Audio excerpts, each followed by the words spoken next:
Ay, magandang gabi mga boss, mga kaping, mga kabunyog. Ay, salamat po sa dumadagdag subscriber no, mga friend. Like din ho pag may time na.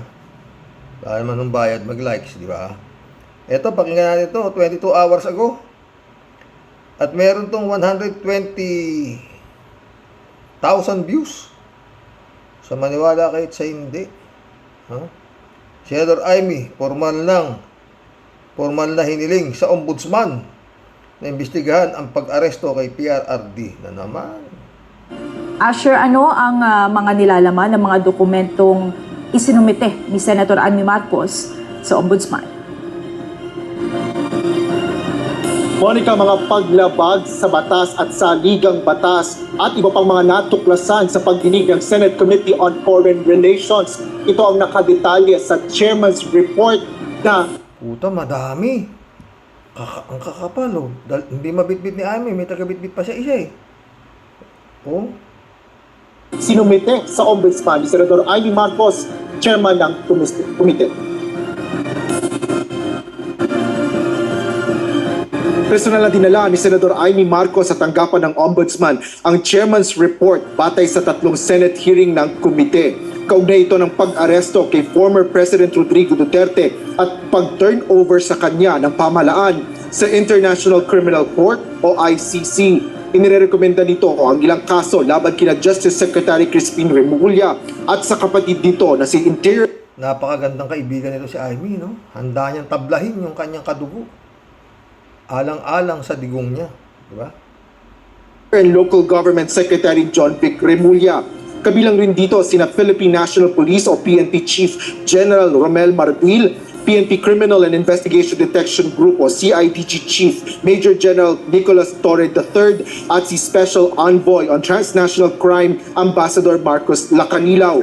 Aniya, dapat tuluyang imbestigahan ang kasong ito ng Ombudsman dahil marahil ay may kriminal at sa tipong paglabag ang nasabing mga opisyal ng pamahalaan. Tinatransmit ko ang chairman's report na bunga ng Senate investigation on the arrest and extraordinary rendition of President Rodrigo Duterte na tinangay siya hanggang sa Hague at mukhang maliwanag na maraming linabag sa batas, sa saligang batas at pati sa international law. Kaya Alam niyo mga friend, malamang hindi ko alam nito ni Imelda Marcos eh. Itong pinagagawa nito si Amy. Hindi niya ho alam to. Kasi kung alam niya to, naku, baka matuluyan yung kanyang magulang nang wala sa oras. mananagot, kinakailangan kung mapatunayan ang lahat na ito, ang ilang napakatataas na opisyal natin, 2 cabinet member, ang chief of police, si General Torre at si Ambassador Lacanilaw. Nagpasalamat naman ang presidential sister sa pagkilala sa naging investigasyon nila ng British-Israeli lawyer na si Attorney Nicholas Kaufman, abogado ni dating Pangulong Duterte sa ICC, na planong gawing suporta ang Senate inquiry sa hiling nilang mapalaya ang former president. Kinakailangan talagang ipapaabot ko sa lalong madaling panahon basta makatulong at ang alam natin, ang sino mang Pilipino ay may karapatan manatili sa sariling bansa at ipagtanggol ng sariling husgado. Monica, nilinaw naman ni Senador Amy Marcos na dinala niya sa Ombudsman ang Chairman's Report kaugnay ng kaso ni dating Pangulong Duterte dahil dito naman anya talaga dinadala kung may paglabag ang government official. Naniniwala ang mababatas na walang bias o pagkiling at walang takot ang Ombudsman na kasuhan at parusahan ang mga karapat-dapat na parusahan. Yan ang latest dito sa tanggapan ng Ombudsman. Balik sa iyo, Monica. Maraming salamat, Asher Cadapan Jr., live mula sa Quezon City. Ay nako mga boss. Basta wala nang pakialam si Amy do sa mga nangamatay noong panahon ni digong niya. Ha? Basta importante sa kanya. Pero anyway, wala akong mangyayari rin diyan. Masyadong matibay ang kaso. O tsaka yun nga, hindi ho tanga yung ombudsman para pag mukhang tangahin nila yung sarili nila sa buong mundo na dideklara nila na panalo si Koopman sa kanyang mga agrumento. Posible yan, ha? Diba? Tsaka yun nga, yun ng mga abogado ng mga Pilipino, kontra puti. Pero si Digong ayaw siyang magpa-imbestiga sa mga puti. Pero ang kanyang abogado mga puti, at ang kalaban ng kanyang mga puting abogado ang mga Pilipino na nagtatanggol sa crimes against humanity niya, di ba? Ito si Sara.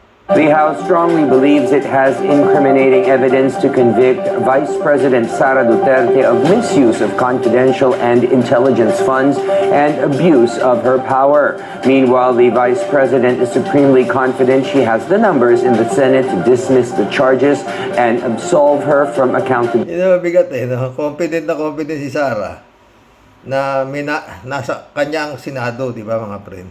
No? She has the number, sabi, di ba?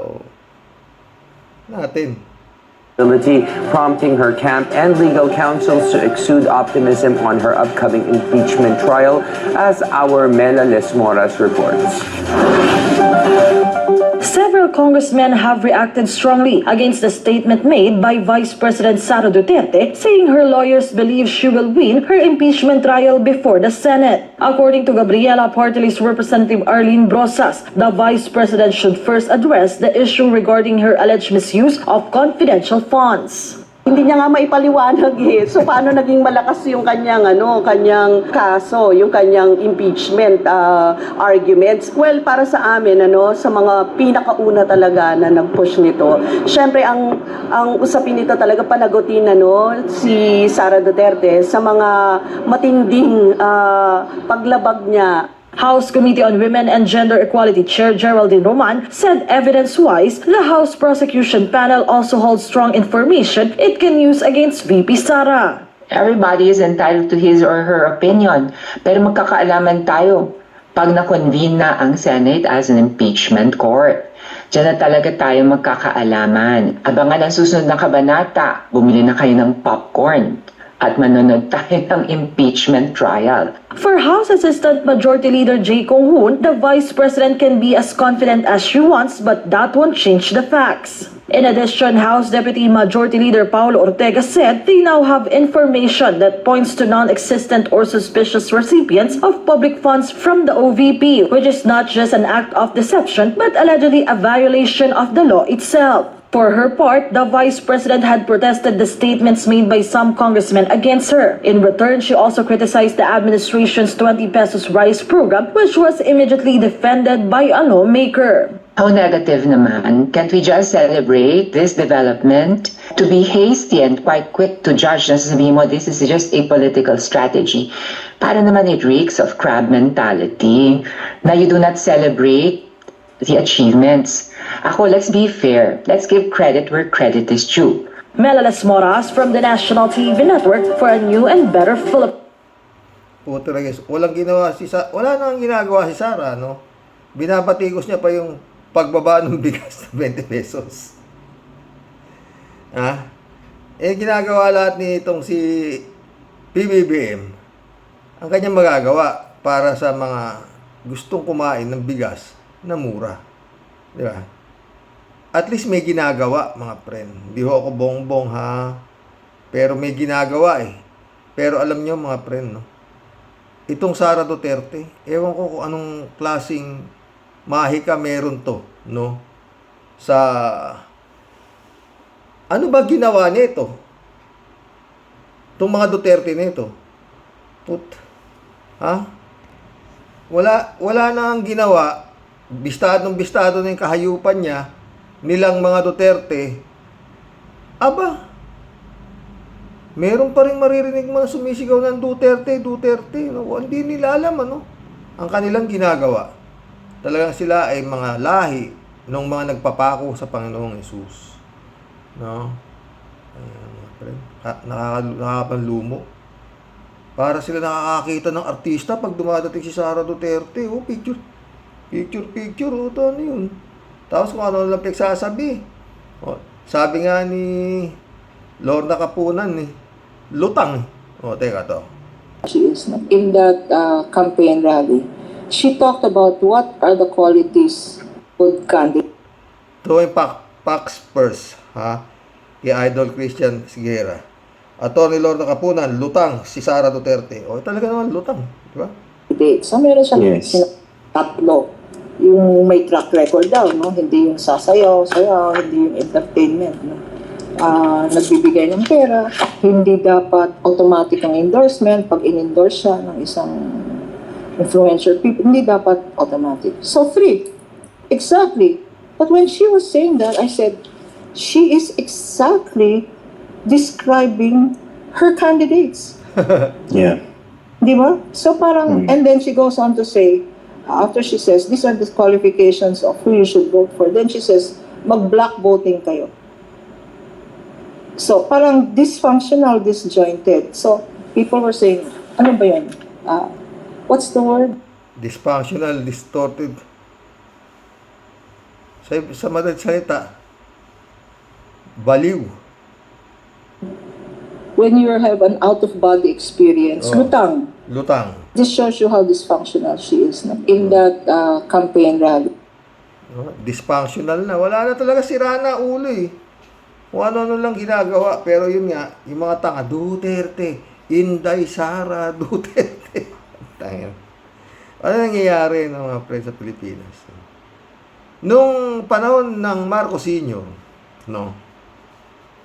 Cory, bakit? Marami hong galit kay Marcos dahil nga wala siyang lahat ng mali ni Marcos. Yun ang nakikita nila. At gusto na nilang mapalitan si Marcos Sr. Oh. Kaya wala na silang ibang option na pinakamalakas na ibangga kay Marcos Sr. kung hindi si Cory Aquino dahil nga aron sa pagkamatay ni Benigno. Diba mga friend? Yun na ho yan eh.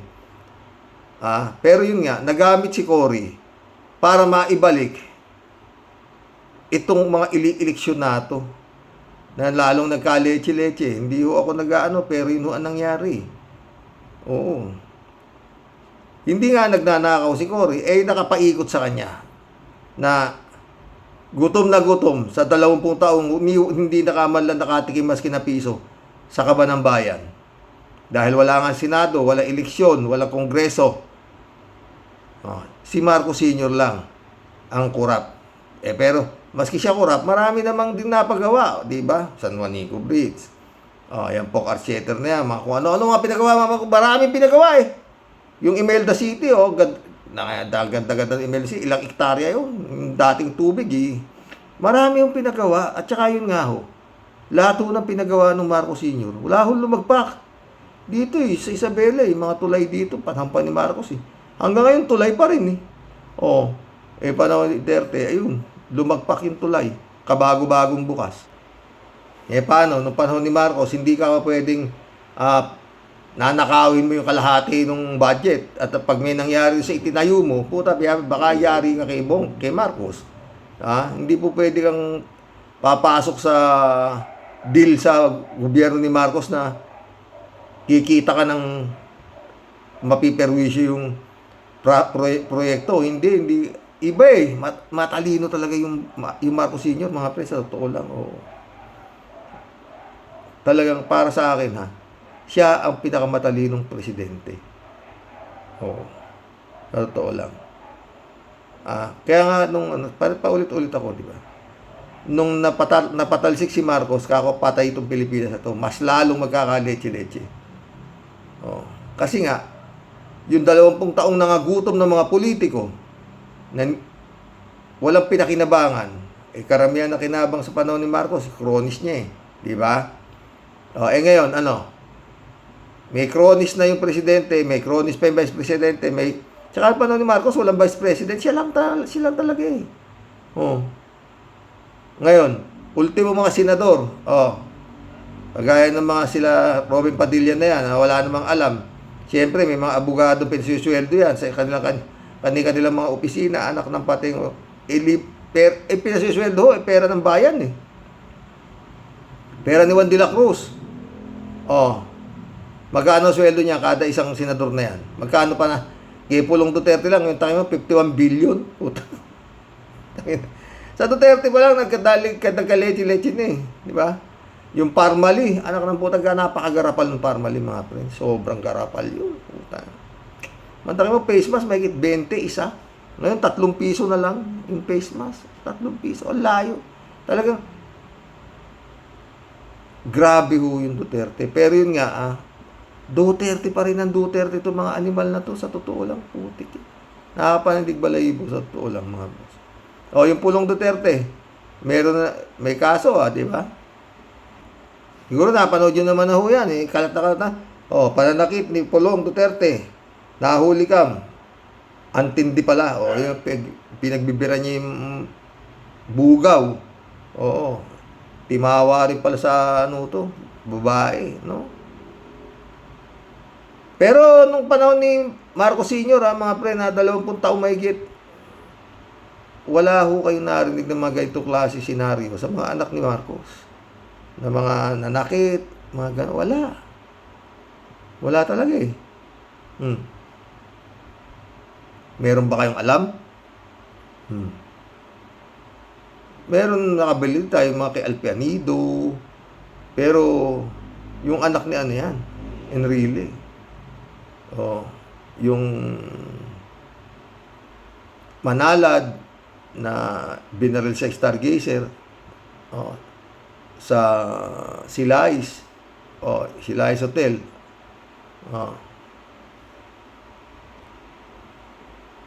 Pero kay Bongbong Marcos, wala. Yung Jackie, tsaka yung Katrina, yung maraming kumakalat-kalat doon na kung ano-anong balita, wala namang nangyari, di ba? Yun lang ho yan. Pero yung mga Marcos, wala. Paano nga itong mga Marcos, lumaki na ho sa Malacanang na talagang yung tatay niya, talagang strongman.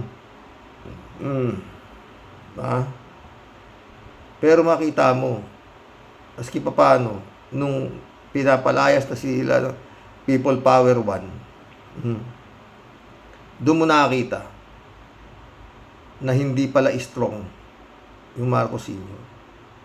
Meron siyang puso eh. Pero yung Fabian Ber, talagang gusto na ni Fabian Ber, berahin na yung mga nagrarally.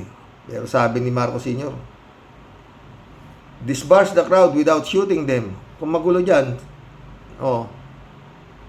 gigigil si Fabian eh. We cannot keep on withdrawing. Hindi nagbigay ng birahin eh. Tsaka yun nga mga friend, nung panahon ng Marcos Sr., hindi ko kagaya itong Duterte na to. Na parang mga aso lang, yung mga bangkay na nagkalat, may tanim na shabu, merong 38 sa, sabi naman nila ni Matabato, yun nga trabaho nila sa nung panahon nitong mayor pa lang ito si Digong. Patay sila ng patay, lalagyan nila ng 38, mura lang naman sabi ni Las Cañas yung ni Matabato yung 38, tapos lagyan nila ng shabu, ng laban. Taki mo ng laban, 6,000 ng laban, asa na yung baril na pinanlaban, hindi makita-kita. Di ba? Wala namang baril, paano ng laban? Tsaka grabe talaga. Di makakalimutan yung Espinosa. Nakakulong na, nanlaban pa, pinatay pa. Yan ang sinisigaw ng mga tanga nato, ng mga troll na to, na Duterte ng Duterte. Hindi nila alam eh. Noon, magsisigaw yung mga tao noong panahon ni Marcos kasi nga maraming na si Marcos mahigpit, mga ito, whatsoever, Kaya gusto nila mapalitan na para magkaroon ng tinatawag na kalayaan. Kalayaan, Ayan. Ito ngayon ang kalayaan. Yung 34 sa Bungero, asa na? May buhok, wala ka nang nakita. Kung paano nangyari doon, sigurado. Lahat ng torture, inabot nun. Wala na. Marami pa ho eh. Sa totoo lang, mga friend. Dito sa administrasyon ni Marcos, marami pa ho dyan, hindi kanya. Sa totoo lang. Maski yung line up niya dito sa alyansa NATO, Senate, sa Senado, mga senador niya, hindi ho siya nakakasigurong kanya yung mga yan. Oo. Kaya nga itong si Sara Duterte, confident siya na she has the number sa Senado. Oo. Baka maski yung mga nangunguna yan, pagdating sa pagboto ng guilty or not guilty si Sara Duterte, marami pa dyan i-acquit pa si Sara Duterte. O, yan mo. Pero yun nga, sobrang kapal na mukha mo. Bilang senador ka para i-acquit mo Sara Duterte. Sa katakot-takot na ebidensya. Sabi nga ni Lord ng Kapunan. San? Ni maski si Marcoleta, si ito. Culminares. Nagtataka sila mga pren Saan kumukuha ng panaginip itong si Sara Duterte na halos kumpiyansa siya na ma-acquit siya sa tinatawag na impeachment trial sa Senado, no? Na hindi siya magigilty. Takin mo yun. Gaano katiba yung para ka umasa sa kataw-takot na kahayupan ng mga 125 million, ano.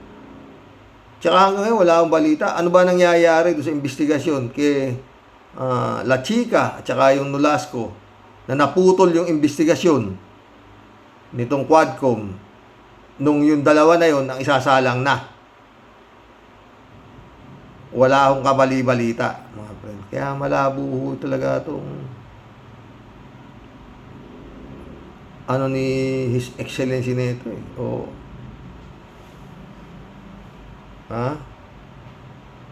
Kung kailan maganda na yung ilasalang na yung mga sumalo, yung pasang bilis nga Pagkagaling sa Land Bank, kinuha nung mga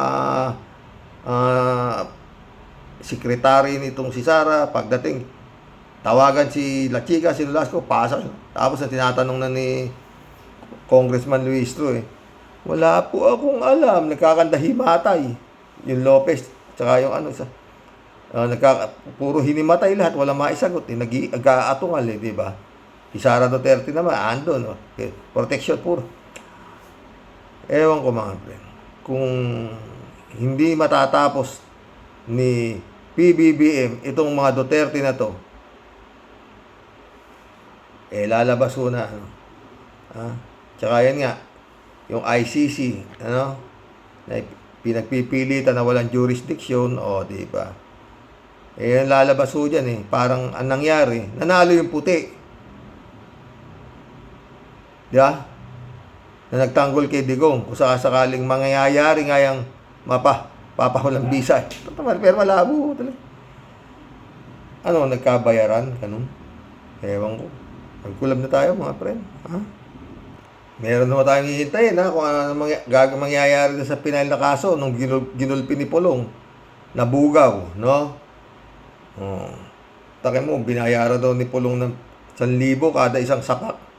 2 oras yata binubugbog ni Pulong yung bugaw dahil sa babae. Kala Tibaya, shout out.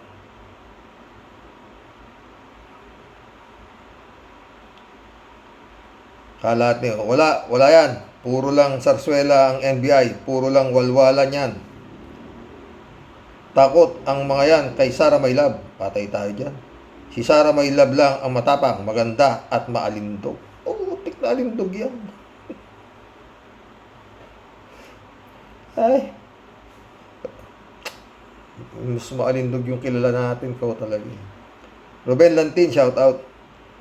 Di listahan ng magnanakaw ang dapat iboto. Diba? K54254 nap, shout out. Tyrox, talaga palang pag naningil ang karma, walang expiration date. Pwedeng magkasabay-sabay pa. Yan ang kapalaran ng mga Duterte. Kala siguro nila habang buhay silang magiging untouchable. Walang forever di ba? David Alin Mendoza, shout out Good evening po, Karox. May probable cause naman po talaga laban kay Sara Jim Potpot. Mabigat din naman po ang credential ni NBI Director Jaime Santiago. Abogado din po yan at naging judge at pulis din. Pulis din naman, kaya mas marunong yan kaysa ina Digong at Sara Jing. Totoo yan. Si Digong ay naging presidente dahil sa pambubudol at si Sara naman ay naging VP dahil naman sa pandaraya. Kaya baliwala yung mga narating nila kumpara kay NBI Director Santiago. Sana magdilang Angel ka, David.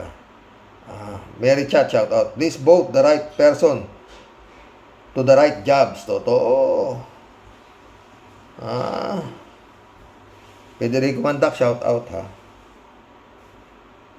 Kagaya ni Digong, ang mismong magdidiin kay Sara ay yung mga sinabi nila na dokumentado sa sarili nilang video. Si Digong inamin mismo sa Quadcom hearing na inaako niya ang responsibility ng EJK at si Sara may inamin na may kinontrata na siyang tao na no joke daw yan. Sila mismo ang malinaw na ebidensya. Totoo yan, Federico Mandak, yun nga sinasabi.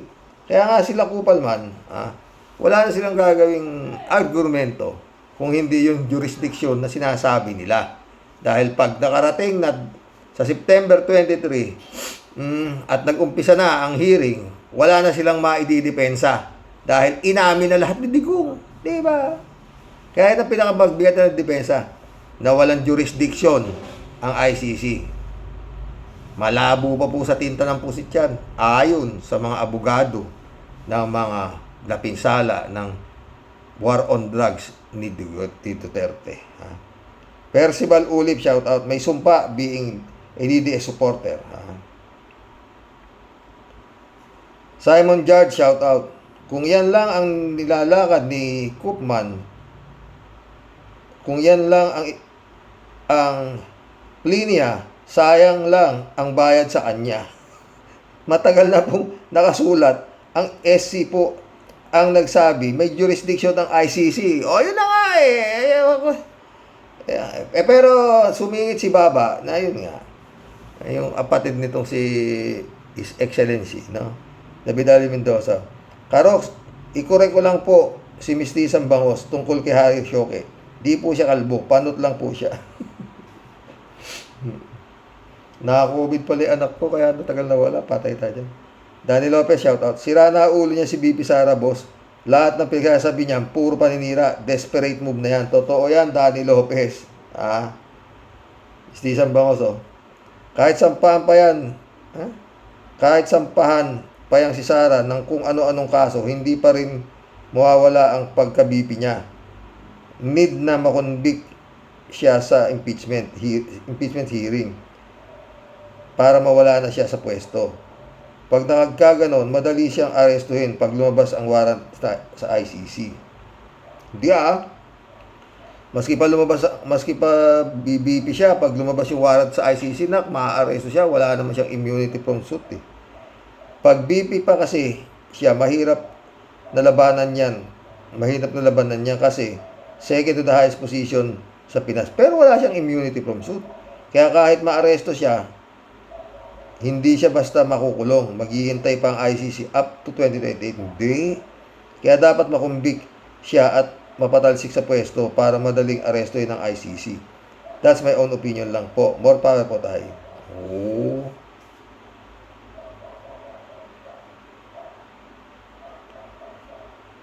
Standby sakali. Shout out. Di ba alam nitong abogadong Koopman yung phrase na Mali Captus Bene Detentus? Sa panig ng ICC, di na importante kung questionable man ang pagkaka-aresto, basta tama lang ang pagka-detain. Hindi na nila pakakawalan si Digong. Yun nga, standby sakali. Wala naman kasing ibang depensa, standby sakali. Itong si Kupalman Federico Mandak. Kahit gaano pa man katuso at kawalang yayang mag-aama na yan, ay may katapusan yan. Yung si Hitler nga, na nagpamasakir ng 7 milyong Jews ay hindi nakayanan ang nagpakamatay din dahil alam niya na yung mga tao ay kakatayin siya pag nahuli siya. Totoo yan. Ano tawag ito? Yun. Isang nabaliw din sa kapangyarihan. Si Gaddafi. O, di ba? Binugbog ng mga tao, di ba? Isang bangos ulit, Mga desperado na mga Duterte and their allies kasi marami nang nabubunyag na kalokohan pinagagawa nila, di ba? Akala nila forever kasing nasa power sila. Sumobra ang pagiging greedy nila sa power para makurakot ang pera ng Pilipinas. Pero nakikita sila ng Diyos, kaya pinaparusahan na sila ng sinasabi ni Digong yun na stupid God. Pero ngayon, sino ang stupid? Sino ang weak leader na sinasabi nila? Sino ang bangag? Di sila, di ba tayo? Oo naman. Kaya sabi ni Loda Kapuna, lutang. 47 years na yata siya sa pagiging abogada. Oo. Federico Mandak, sure na ang boto ko sa Bunyog sa family namin. Oy, Bunyog mga pre, 26,000 na po tayo. Times 2 mo lang yan, di 50,000 votes na yan. Laking tulong na kay Atty. Enzo yan. Pinakamababa ho yan, 50,000, di ba? Yung mga parientes pa natin, di ba? Sa amin lang, 6 na kami. Yung mga kapitbahay pa rito. Atty. Enzo, huwag kang mawala ng pag-asa. God moves in a very mysterious way, di ba, Atty. Enzo? Ano lang yun? Roll Villanada. Greetings, Kuya Rox, at sa inyo may bahay. God bless the family. God bless, Raul. Raul ito. Pag na-interview si Topak Sara, pinupolitika sila. Siya mismo ang may kagagawan niyan. Kung ebidensya at testigo, halos nakalatag na. Totoo. Raul ulit, sa dami ng kwarta nila BP, peaceful lang sa kanila piyansa dyan sa mga kaso na yan. Incited sedition yata, pag lumusot, wala yatang piyansa yan, Raul. Librado Ludovico, agree ako dyan, Karox. Dapat tuluyan na niyang si Sara Butangera Tampalustay. Michelle Edwin, my friend Mike, shout out. Pastor Jun Lagon, Ted, mukhang malala na si Harry Roque. Ito ba ang katotohanan o guni-guni?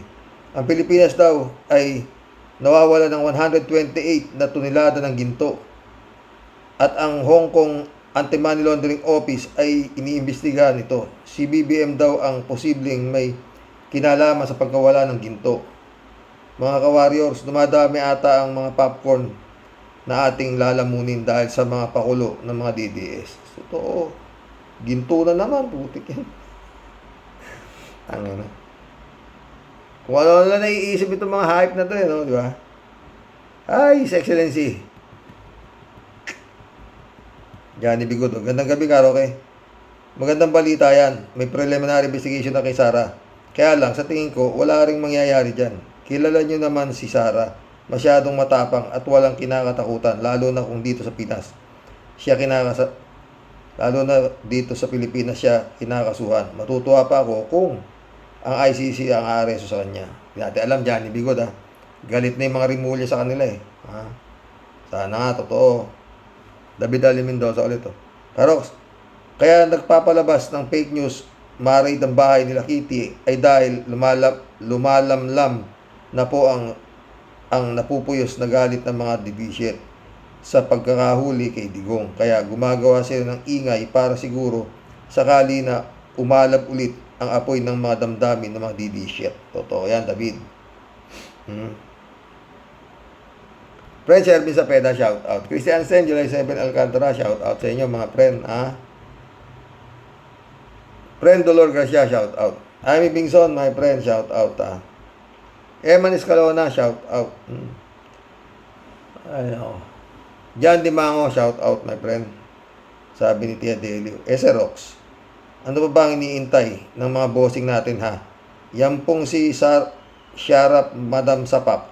Di po yan dapat tatakutan o kinasisindakan. Ano po? Bakit? Sino ba siya, Aber? Yan po bang ugaling asal ay askal ay ugaling kanto? Dapat po ba yung nirirespeto? Isipin mo naman, Rox. Only in the Philippines. Talaga, meron tayong ganyang na pangalawang na pinakamataas na pinuno. Kung makaasta, akala mo pag-aari niya ang lahat, buong kaluluwa ng mga Pilipino. Totoo yan. Pwede niyang gawin kahit anong gusto niyang gawin. At bakit? Sino ba siya, ha, Xerox? Kung makapagmumura at manlait ng tao, napakahanip, paano mo po irerespetuhin ang isang ugaling basura, aber? Totoo yan, friend, ha? Napakapangit po siyang ehemplo para sa mga kabataan, Xerox. Kung umasta po, parang tindera lang po ng bagong sa palengke. Totoo yan. Walang tamang modo at respeto sa kapwa-tao. Di ko po talaga alam, Xerox. Bakit po sila sobrang niluluhuran at sinasamba ng kanilang mga zombies na Alipores? Totoo. Para po sa akin, Xerox, batas ay batas. Wala pong dapat sisinuhin. Parusahan ang dapat parusahan. Wala pong dapat eepal at makikialam at tatapalan ng kwarta para maabsuelto. Yun ang problema, Tia Delica, eh. Masyadong mahiwaga yung 500, eh. Marami kang 500, panalo ka na sa eleksyon.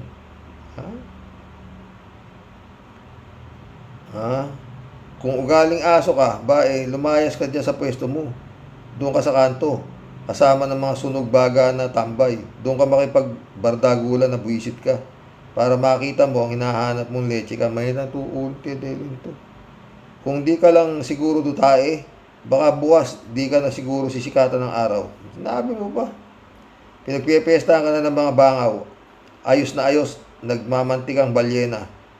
Magmula nang naupo ka sa pwesto mo, wala ka nang idinulot kundi puro perwisyo at gulo na buwisit ka. Sinabi mo ba, Tia Delica? Wala naging katahimikan ng mundo nang dahil sa'yo. Dapat talaga sa'yo, sumama ka na doon sa tatay mo. Dahil wala ka ng silbi sa bayan, isa ka na lang basura, napakalat-kalat. Kinam. May ulong, Tia Deli. Rayuma mo, ha? Pandoy, Bayagyag, shout out. Nakakulong na. Pinapatay pa. Pinapatay pa rin ni Duterte yung demonyo. Totoo. Pandoy, Bayagyag. Kasi ayaw niya, merong kalaban sila ni Michael Yang sa pagbibenta ng droga sa Visayas. Pandoy ulit, karma is real. Totoo yan, Pandoy. Pandoy ulit, oh. Hindi yan pakinggan ng argumento ni Kaufman ng ICC kasi patas ang ICC. Yun lang. Pag pinakinggan yan, nagkatapalan yan. Pandoy ulit, oh. Kahit buhay ni Duterte, kulang pa sa mga pinapatay niya. Sinabi ba, Pandoy? Ted ulit, oh. Sa vlog ni Bad kaninang umaga, napag-alaman ni Bad na si Koopman daw ay naging abogado din ni Imelda Marcos noon. Ito daw ang maaaring makasama kay Digong. Dahil si BBM ang nagpahuli kay Digong, posible daw na isipin ng ICC na conflict of interest si Koopman sa kaso ni Digong. Dahil daw sa matagal ng kakilala ng mga Marcos si Koopman. Mangyari kaya ito? Popcorn uli, abangan. En Lacson, shout out. Sana nga, sir, para magkaroon na ng katahimikan at kaayusan ng ating bayan. Glenda Deo, shout out. Tama ka dyan po. Tama ka dyan po. Di ma-i-issue ang ICC. Ipo lang batayan. No, diba? Ted ulit, oh. Sa isang video sa bar ni Charlie Tan, si Congressman Paulo Duterte ay ambang sasaksakin ang isang bugaw dahilan nagkulang daw sa babae sa table ng mga kaibigan nito at kulang ang bayad ng isang babae. Anong mangyayari kay Paulo Duterte? Makakasuhan ba ito? Abangan. Popcorn na naman, mga ka-warriors. Yun, oh. Pero sinampa yata sa Department of Justice yung kaso. Sabi nga ni Atty. Claire, ilipat yun. Wag ka dyan magsampa sa Davao, ilipat mo rito sa Maynila, kagaya kay Kibulog, ha. Ramon Valencia, like na, bossing. Oy, nag-like ka na ba? Joe Kiano, shoutout. Karox, pag nadinig ko boses ni Bakla, ni Babalina at Pusit, kukuluan dugo ko. Mga anay ng lipunan. Sabi mo pa. Jerry De La Rosa, shoutout, ha. Kawawa nga si Jimmy Guban at Mark Taguba. Nang huli lang sila, pero sila ang nakulong. Habang buhay pa, Jerry. Ha? Jane Labayan na, oh. Shout out, ha.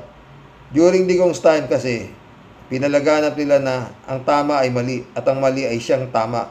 Ang pumatay, magmura, mangbugbog, manakot, ang mga ito dapat ang manaig para kontrolado nila ang tao. So, yun, totoo yun. Ted ulit, oh. Makakasuhan din kaya si Kitikiti Duterte sa kanyang ginawang iskandalo. Nilusob daw ng kapulisan ang bahay ni Digong. Ganon din ang sabi ni Pulong. Puro kaso na lang ang mga Duterte. Mukhang nagpapaligsahan na lang ang pamilyang ito sa kaso. Wala nang magawa sa buhay ang mga ito. Abangan ang susunod na mangyayari. Popcorn ulit. Kok pa. Mundo Cheng, shout out, ha. Ano pang gusto ng mga abogado ni Digong at ni Koopman? Hindi pa ba sapat yung mga ipinapatay niya at sa bibig pa niya nang galing ang mga ebidensya kung sino-sino ang mga pinatay niya at lahat ng nakatarantaduhan niya lumabas sa bunganga niya. Dala ng kayabangan niya. Wala nang kawala si Digong. At yun mga pinagsasabi ni Koopman, parehas din sa mga abogado rin ni Digong, walang pinag-iba. Totoo, Edmundo. Wala naman talaga silang madidepensa kundi yun, eh. Ha? Mundo Cheng ulit. Si Koopman ay dati ring abogado ni Imelda Marcos at kilala rin ni PBBM. At nagkakausap pa sila. At yan, Koopman ay pera-pera lang ang lakad niyan. Binubudol lang ang mga Duterte sa pera. Oh. Tsaka sinabi ni Harry Roque, kikita ka dyan, Kupalman. Si Harry Roque yata humanap dyan, eh. Janelle, oh. Si Rox, out of topic ako, pero I can't help it.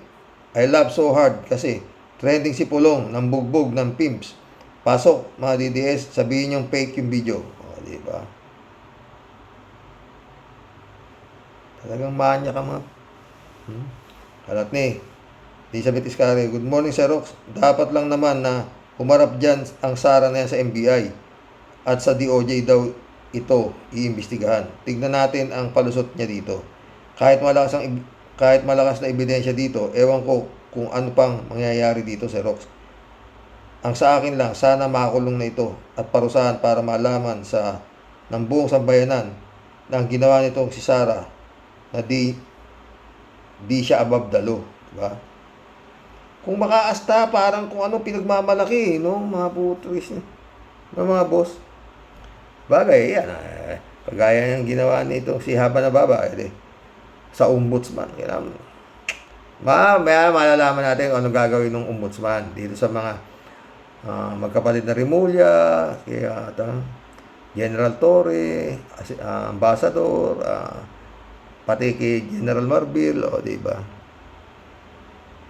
Elizabeth Iscario, Sir Rox, dapat na sigurong masipa na ang mga Duterte clan dito sa ating bansa.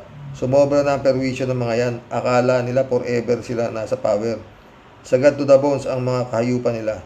Manang-mana ang pinagmulan. Mga DDS and allies lang nila ang naniniwala sa pamilyang ito. Dami nga, eh. Ha? Oy mga pre, na sa Maynila, Chairman Iyo Mateo. Nilakuna na tayo. Wala yan si Iskurap. Wala yan. Taong Duterte rin pala, eh. Gagawin mo, ha? Elizabeth Iscario ito. Dagdag comment ko po dito sa kaso ni Digong. Digong na yan sa ICC. Di naman siguro ma-influensyan ang mga judges dyan at maging pata sila. Na dapat lang mabigyan ng hustisya ang mga pinagpapatay nila na mga Pinoy sa war on drugs kuno nila. Isama na din nila ang mga kasabwat nila dyan. ICC lang ang katapat nila. Sana nga, Elizabeth, ha? Sana nga. Ha? Bong Tupa, shout out, ha? Hindi alam ni Digong, ha? Hindi alam ni Pulong at Sara kung saan susuot. Akala kasi nila untouchable sila at above the law dahil sa tatay nila na nakakulong na rin ay sikat pa. Karma, dumapo sa pamilya Davao. Sa kawalang hiya ang ginawa nila. Salot ng bayan. Mait ulo ni Bong, ha? Chupista Bonao ulit, to. Good morning po kuya at sa mga pamilya mo pong mahal at sa mga ka-warriors. Ang mga Duterte ang gumawa ng kapalaran nila. Huwag na silang manisi ng iba. Alam nyo naman sa sarili ninyo, ang mga pinagagawa, kulang pa ang buhay ninyo sa mga inapi ninyo. Tanggapin ninyo na lang ang maluwag sa puso ninyo, ang magiging kaparusahan nyo. At pagsisiyan ang mga kasalanan at baka sakaling mapatawad kayo ng tunay na Diyos natin. Malabo na yan, Chupista. Diyos na nga ang gumalaw kaya sila nagkaganyan di ba? Murahin mo ba naman yung Diyos kung di ka siraulong demonyo ka, satanas ka, buha ka ng Chupista Bunao. Mabuti naman at di po Department of Justice na po ngayon. Salamat po, Boying Remulla. Nawa po ngayon ay nasa panig na po kayo sa katotohanan. Jane Labay na ulit Si Rox, mukhang tama ang guts feeling ko na drama ni Hello Kitty Girl, yung raid kuno ng bahay nila para yung atensyon ng madlang people ma-divert. Maraming pinaplano mga dudes para magalit ang tao para valid yung people power na pinaplano nila. Laya. Reynaldo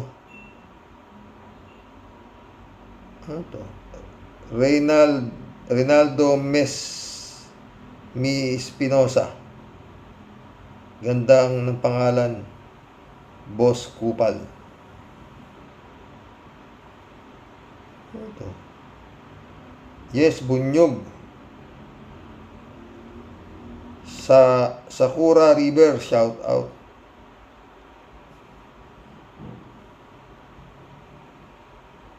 Eddie Carmelo, shout out. Mga bobong butante, huwag niyong iboto mga Duterte at matuta niya. Walang pagmamahal sa bayan, maka-China sila, di ba? Marilo Pabianak, shout out Good day po tayo sa mga ka-warriors. Nawa nga po tayo mawala na sila sa gobyerno, lalong nasasadlak sa hirap ang mga Pilipino. Ayaw na nilang umalis sa pangyarihan para di maputol ang kapritsyo nila mag-manipulate ng mga naniniwala sa kanila. God bless us po tayo at sa mga ka-warriors. God bless, Marlo Castro.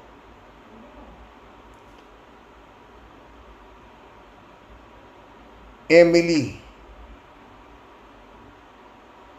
Abenido, shout out. I voted Bunyog po dito sa ibang bansa. Oy, salamat ako nagpapasalamat sa Tornenso. Marila Pabian Ayon po tayo sa mga trending video na naman ng isa Duterte si Pulong, another case na naman nasa dugo na talaga nila ang pagiging violente. Hindi talaga magandang halimbawa bilang public servant.